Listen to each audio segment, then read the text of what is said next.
Right, ebusu mo bibia kwaba mfambra 2K ni semloso o YouTube so say ebusu afọ yaba as usual ensem ahodo a ekoso Ghana say na de beso ahefo eni atifo nya na ebusu amno kese na yade say ensem ahodo bi aba betodwa mempesem kasa be tenten no yebekọ ni akwa akogisa ensem ni nyina enchire mu ede aba na yeba yenso ba betena se ne di ensem no ho enkomo se de abrebia yesi no meso sansa no obu ne de kwa so onya subscribe mamia no subscribe na bibia so etimi kama channel ne de 2K ni semloso sanso ana mensu me din ede kwame gentle Ochehene Osajifo Amwetia of Penny,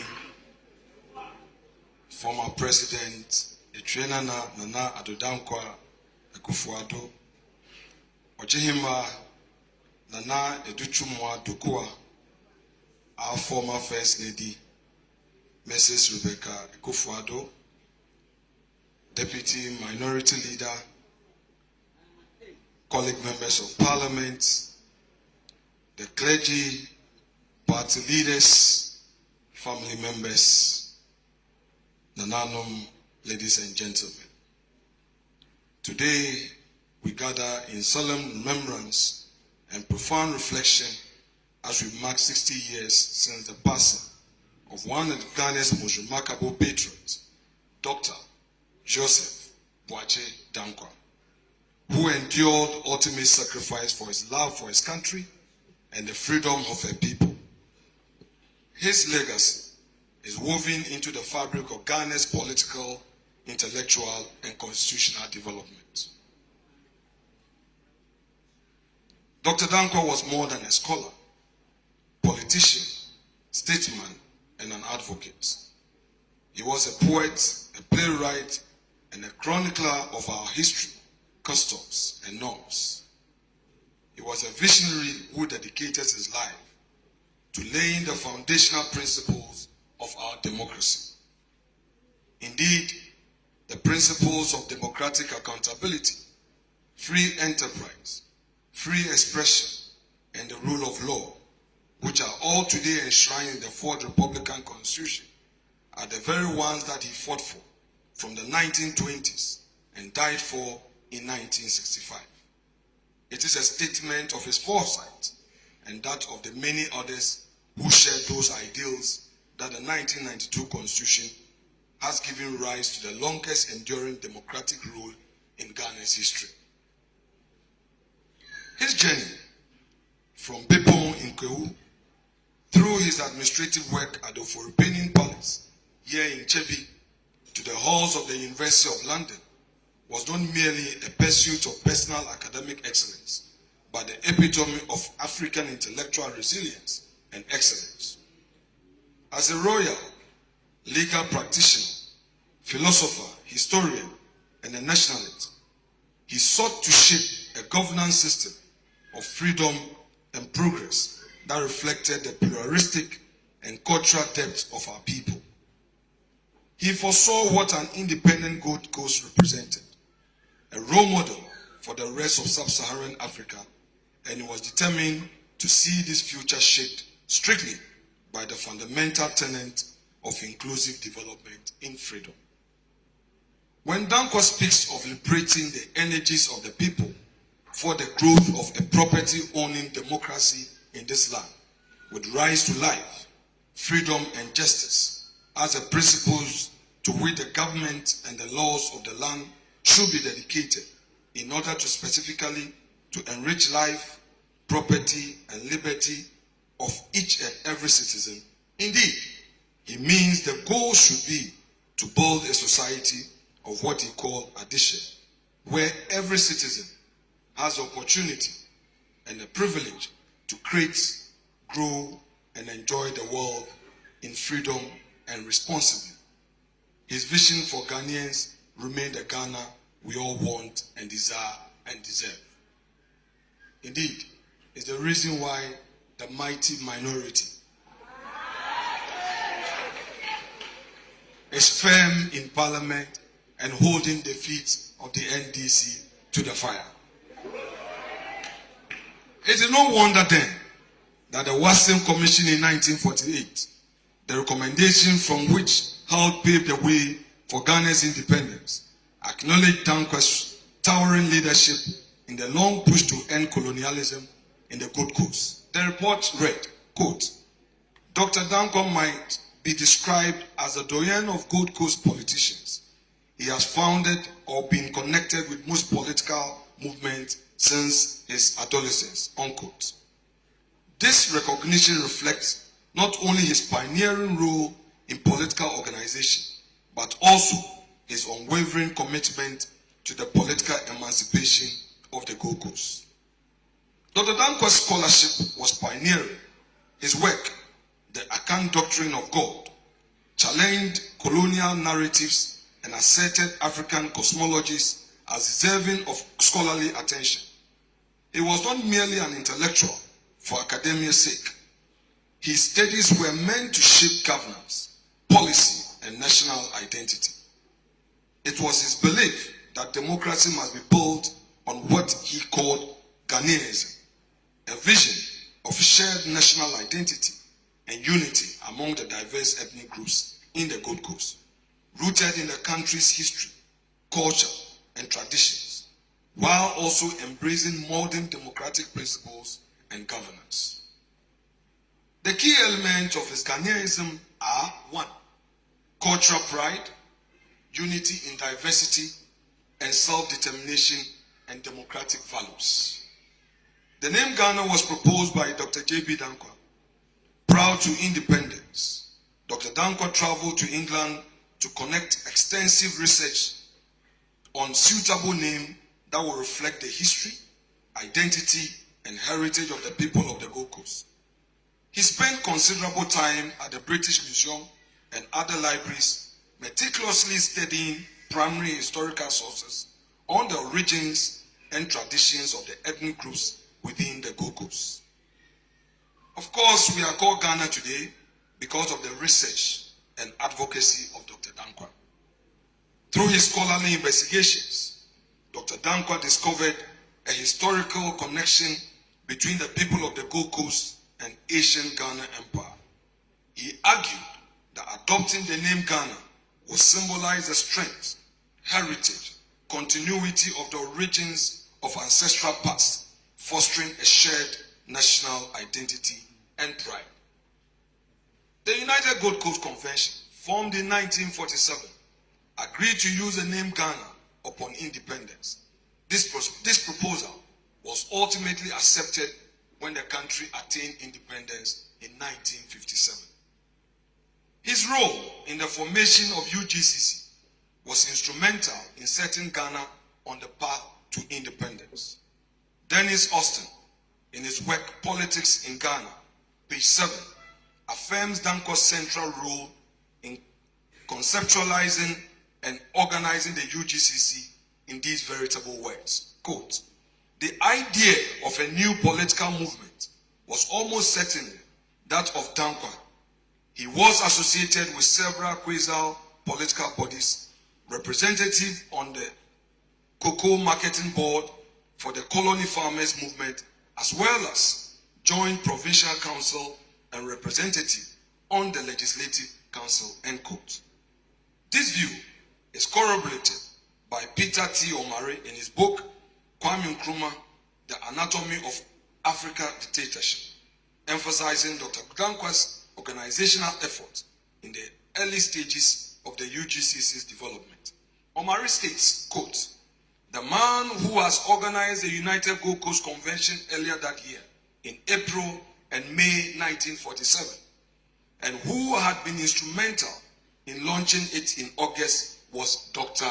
J B Danquah. In 1948, the consensus from the Watson's Commission report was that Ghana would achieve independence within 10 years. UGCC were for a peaceful transition to independence in the shortest possible time. Nkrumah and his Convention People's Party in 1949 called for independence now. Yet, we achieved independence in 1957 and became a republic 3 years after. Dr. Danquah championed a constitutional approach, one that safeguarded freedoms and built enduring institutions. This belief in the supremacy of the law made him a fierce opponent of unchecked political power to a point that party and nation became one, with the Ghana flag being replaced by the flag of the CPP. When the Preventive Detention Acts of 1958 threatened the liberties he had fought for, Dr. Danquah stood firm in defense of justice. Though his challenge to the acts in court failed, his moral victory paved the way for future constitutional reforms, including the enshrinement of human rights and judicial independence in Ghana's post-1966 legal framework. His tragic death in detention in 1965 remains a somber reminder of the cost of tyranny and the unyielding price of defending a democracy. Beyond politics, Dr. Danquah embodied the delicate balance between tradition and modernity. As Trafo Hine of Achimibuakwa, he understood that traditional authority was not an impediment to development, but a crucial pillar of governance. He envisioned a Ghana where local traditions and national policies complemented each other rather than being at odds. His advocacy for decentralization remains ever relevant as we continue to grapple with governance structures that must both empower local communities and unify the nation.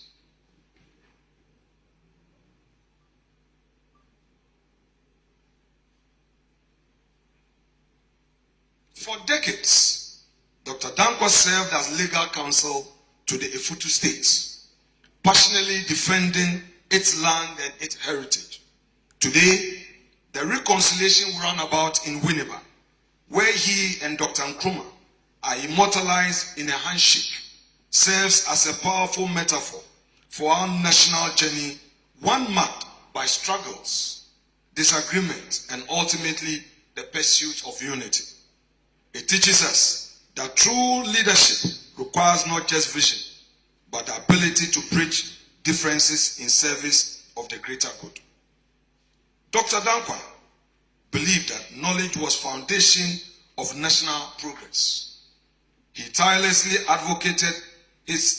advocacy led to the establishment of the University of Ghana, an institution that has since become a beacon of academic excellence in Africa.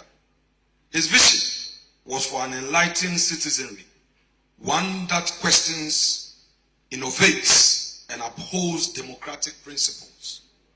In an era of misinformation and political apathy, his call for intellectual rigor and civic responsibility remains as crucial as ever. The principles for which Danquah fought are still relevant today. The rule of law, judicial independence, and the protection of individual freedoms must never be taken for granted. Recent incidents, such as a troubling raid on a former minister's residence, remind us of the fragile nature of our democracy. We must never allow the machinery of state power to operate beyond bounds of justice. The memory of Danquah demands that we remain vigilant, ensuring that democracy in Ghana is not just rhetorical ideal, but a lived reality. As I stand before you today, I cannot help but reflect on the weight of Dr. Danquah's legacy. His portrait in my office is more than a symbol. It is a daily reminder of the duty we bear as public servants, as citizens, and as inheritors of democracy. His life teaches us that opposition must be constructive, governance must be principled, and leadership must always be in service of the people. Dr. Danquah's story is not one of mere remembrance, but of responsibility. The best way to honor him is not with words alone, but with actions that protect the freedoms for which he lived and died. Let us commit ourselves to preserving justice, strengthening our institutions, and ensuring that no Ghanaian ever suffers that fate he endured. It is indeed a mark of the undeserving indignity and evil that Danquah still endures, that on the occasion of Parliament marking his 60th anniversary, a member of Parliament told a bold and naked lie that Dr. Danquah was a CIA spy. And to support this lie, he quoted from a book that rather nothing but praise for the doyen of Ghanaian politician, the doyen of Ghanaian's politics. Danquah in his lifetime lamented over these lies against his person from his political opponent when he led effort to raise money from Britain to build Accra Sports Stadium. His opponent twisted it to say, apart from Nkrumah, Danquah and others in UGCC had been bribed to abandon the independence struggle for sports. In the end, we got both independence and the stadium, which still stands today. Danquah lamented how the front of the people, united for greater anti-colonial struggle, was split by those who split from the UGCC to become political opponents. Those who used populist, false propaganda to create unhealthy society of us against them. In his own words, the adversity in the struggle no longer was imperialism as such, but the well-to-do African, the professional man and the businessman, and a new class, the masses of the common people. It was made to appear that those who fortunately or unfortunately did not look common, but were in a way distinguished by wealth or learning or success in life, were enemies of the people and stooges of imperialism. Sadly, this old hate campaign is still with us today, fed daily with oxygen by those who should know better. Indeed, I dare say that perhaps since the 1940s, no group of people have suffered a hate campaign as enduring as that which Danquah and his people have had to go through. A people that have contributed so much to public service and the betterment of our nation, and yet maligned beyond measure for sacrifices pure and patriotic. Mr. President, ladies and gentlemen, let us live here today with a renewed sense of purpose, knowing that democracy is not a gift handed down through history, but a perpetual struggle, one that we must embrace with courage and resolve. Let us live here, denouncing hate's campaign, whoever and whichever group it may be directed at. Let us put the love and dignity of Ghana and Africa above all differences, because what unites us is far greater than the desire of those who seek to divide and weaken us.